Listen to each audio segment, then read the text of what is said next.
जशी वसई लोकल असते तशी नायगाववरून पण लोकल सुटायला पाहिजे. आता तुम्ही बघू शकता ती मागणी आमच्या लोकांनी रेल्वे मंत्र्यांपर्यंत नेली, तिथून मंजुरी आणली. आज नायगावमध्ये 2 नवीन प्लॅटफॉर्म बनत आहेत, तिथून नायगाव लोकल सुटणार ना. हे काम करणार कोण? तर हे काम अशीच लोक करू शकतात जे सत्तेमध्ये आहेत, जे सरकारमध्ये आहेत, ज्यांची राज्यात केंद्रात सरकार आहे, तेच कामं करू शकतात. बाकी कोणी करू शकत नाही. 16 तारखेला आपला विजय निश्चित आहे. दिल्लीतून निघालेली विकास गंगा वसई विरार नायगावमध्ये जर पोहोचवायची असेल तर भारतीय जनता पार्टी हा एकच पर्याय आहे. बाकी कुठलाही पर्याय होऊच शकत नाही, कारण की बाकी कुठल्याही पक्षाला जर चुकून मतं टाकली तर ती मतं विकासाच्या दिशेने असणार, अधोगतीच्या दिशेने असणार. नमस्कार. सध्या संपूर्ण महाराष्ट्रामध्ये वातावरण चालू आहे महानगरपालिकेच्या निवडणुकीची. वेगवेगळ्या भागामध्ये एकाच टप्प्यात निवडणुका असल्यामुळे नेमकं कुठे काय फिनसलंय, नेमकं कुठे काय चालतंय हे आपण बघूया. आपण मुंबई महानगरपालिका कव्हर करतोय, परंतु आता आपण आलोय मुंबईच्या बाजूला. वसई विरार महानगरपालिका, लिमलेटमध्ये वसई महानगरपालिका होतीच, परंतु हलचल गेल्या वर्षापासून खूप मोठ्या प्रमाणात वाढली आहे आणि आता आपण आलो आहोत 115 जागांपैकी एक कन्फर्म असलेली जागा म्हणजेच आपल्या धीरेंद्र दादांकडे. सर, तुमचं स्वागत आहे. धावपळ जोरात चालू आहे, कार्यकर्ते बाहेर आहेत, गर्दी जमली आहे. ही गर्दी प्रचाराची आहे की विजयाची आहे? पहिली गोष्ट म्हणजे 115 मधली एक जागा कन्फर्म नाही आहे. अबकी बार 100 पार हा नारा आहे वसई विरारमध्ये आणि भारतीय जनता पार्टी महायुतीचे नगरसेवक निवडून येणार आणि भारतीय जनता पार्टी आणि महायुतीचा महापौर बसणार आहे. ही गर्दी जी आहे ती प्रचाराची पण आहे, विजयाची पण गर्दी आहे आणि तुम्हाला बघितल्यावर समजेल की हे काही कोणाला बोलवून आणलेले लोक नाही आहेत, हे स्वतः प्रेमाने आलेले लोक आहेत आणि आपला विजय निश्चित आहे. आपण पहिल्या मुद्द्याकडे येऊया. नायगावचं एक विजन आहे तुमच्या डोक्यामध्ये. तुम्ही दहीहंडीच्या वेळेस, गणपतीच्या वेळेस युवांपुढे तुम्ही नेहमी जात असता. तुम्ही युवा आयडल आहात, तुम्ही तुमचा फिटनेस सांभाळता, तुम्ही युवांना धरून चालतात. त्यांच्या नजरेतून जरा सांगा ना, नायगाव वसईचा पुढच्या 5 वर्षाचा विकास कसा असेल? पहिली गोष्ट मी तुम्हाला सांगू इच्छितो की देशामध्ये भारतीय जनता पार्टी आहे, राज्यामध्ये भारतीय जनता पार्टी आहे, वसई विरारमध्ये देखील भारतीय जनता पार्टी येणार आहे. ट्रिपल इंजिनचं सरकार येणार आहे. ट्रिपल इंजिनचं सरकार आल्यानंतर जो निधी वेगवेगळ्या माध्यमातून राज्यातून आणि केंद्रातून आणायचं काम असतं ते आमचे आमदार खासदार करून देतील आणि ते काम झाल्यानंतर नायगावचा विकास होईल. जसं काय तुम्हाला सांगतो, युवांसाठी सांगतो, गेली कित्येक वर्ष रखडलेलं म्हणजे जी मैदानं नाही आहेत या येथे एक मोठं भव्य दिवस स्पोर्ट्स कॉम्प्लेक्स आपल्याला करायचं आहे, स्विमिंग पूल बनवायचं आहे. या माध्यमातून युवांसाठी आपल्याला कामं करायची आहेत. दुसरी गोष्ट म्हणजे ट्रिपल इंजिनचं सरकार आलं तरच वसई विरारमध्ये विकास होऊ शकतो, नाही तर अन्यथा विकास होऊ शकत नाही.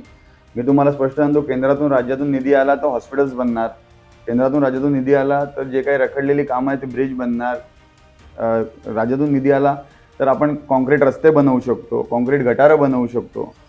अशा भरपूर ज्या योजना आहेत त्या ट्रिपल इंजिन सरकारमध्येच होऊ शकतात. दुसरं कोणी जर अन्यथा चुकून 1, 2, 4, 5 जर कोण आले तर ते काय कामं करणार नाहीत. तुम्ही बघितलं असेल गेल्या 1 वर्षात त्यांनी काय अनाऊन्समेंट केले आहेत की आमचे आमदार नाही, आमचे खासदार नाही, आम्ही काय करणार. आता पण तेच बोलणार, पुढे आल्यावर 5 वर्ष हेच बोलणार की आमचा आमदार नाही, आमचा खासदार नाही, आम्ही काय करू, देशात राज्यातून आम्हाला निधी येत नाही, आम्ही काय करू. तर युवांना आणि सगळ्यांनाच विशेष माझी हाक आहे याच्यातून की अशाच लोकांना मतदान करा की जे लोक आपल्या विभागाचा विकास करू शकतात, सर्वांगीण विकास करू शकतात. आता देशात आणि राज्यात भारतीय जनता पार्टी आहे, निधी येतील त्याच्यामुळे विकास होईल. नक्की. अन्यथा ह्या सगळ्या गोष्टी पुन्हा अशाच रखडलेल्या राहतील.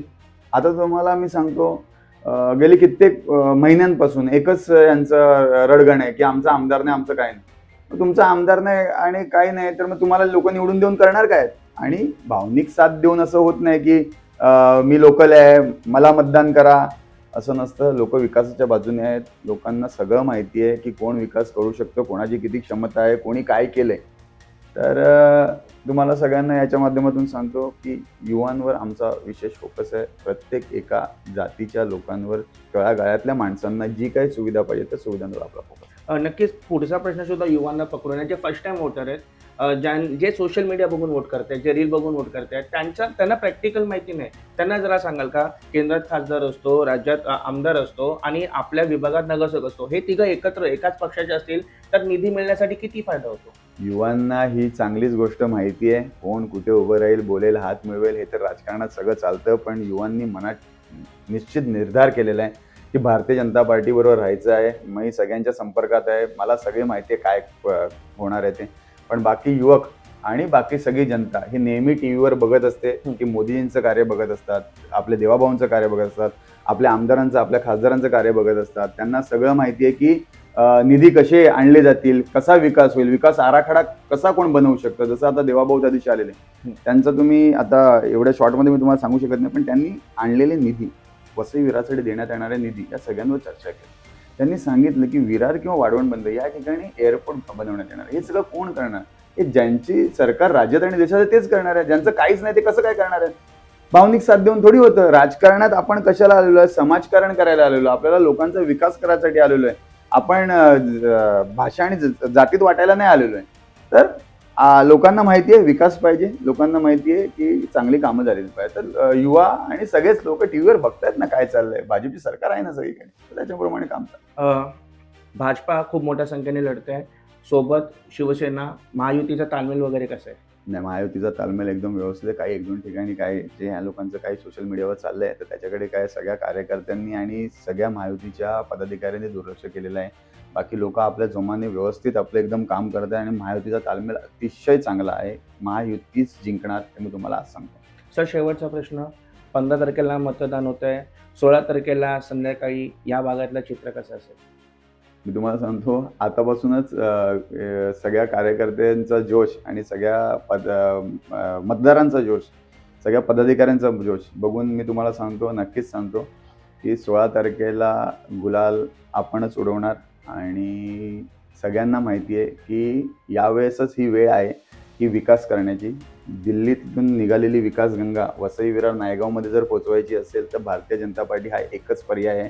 बाकी कुठलाही पर्याय होऊच शकत नाही, कारण की बाकी कुठल्याही पक्षाला जर चुकून मतं टाकली तर ती मतं विकासाच्या दिशेने असणार, अधोगतीच्या दिशेने असणार. त्यामुळे सगळी लोक तयार आहेत, जिंकण्याची सगळी तयारी, प्लॅनिंग सगळं झालेलं आहे. मी तुम्हाला सांगतो आज जाहीर सांगतो तुमच्या माध्यमातून की जसं आमदार मॅडम आहेत, खासदार मॅडम आहेत, खासदार साहेब आहेत, ते जे काम करत आहेत, तर एक नायगावचा असा मुद्दा होता, एक विशेष मुद्दा होता, जो ब्रिजचा मुद्दा होता, जो नालासोपारा ब्रिजचा. तर त्याच्यासाठी जो निधी मिळवून द्यायचा होता, जो शेतकरी आहेत त्यांना जे काही निधी द्यायचा येणार होता आणि जो हायकोर्टात स्टे आहे ज्या विषयावर, तर त्या विषयासाठी निधी मिळवून द्यायचं काम देखील आमच्या आमदार आणि मॅडमनेच केलेलं आहे. आमचे जे PWD मिनिस्टर आहेत शिवेंद्रराजे भोसले, त्यांच्याबरोबर मीटिंग केली मॅडमनी, तिथून निधी आणतायत. आता एक 15-20 दिवसात, महिन्याभरात तो निधी येईल, स्टे उठेल, आपला ब्रिज बनेल. हे काम कोण करणार?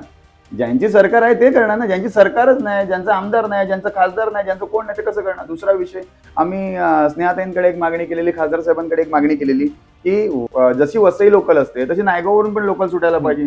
आता तुम्ही बघू शकता ती मागणी आमच्या लोकांनी रेल्वे मंत्र्यांपर्यंत नेली, तिथून मंजुरी आणली. आज नायगावमध्ये 2 नवीन प्लॅटफॉर्म बनत आहेत, तिथून नायगाव लोकल सुटणार ना. हे काम करणार कोण? तर हे काम अशीच लोक करू शकतात जे सत्तेमध्ये, जे सरकारमध्ये, ज्यांची राज्यात केंद्रात सरकार आहे, तेच कामं करू शकतात. बाकी कोणी करू शकत नाही. 16 तारखेला आपला विजय निश्चित आहे. लोकांनी ठरवलेलं आहे की यावेळेस परिवर्तन घडवायचं आणि परिवर्तन पूर्णपणे.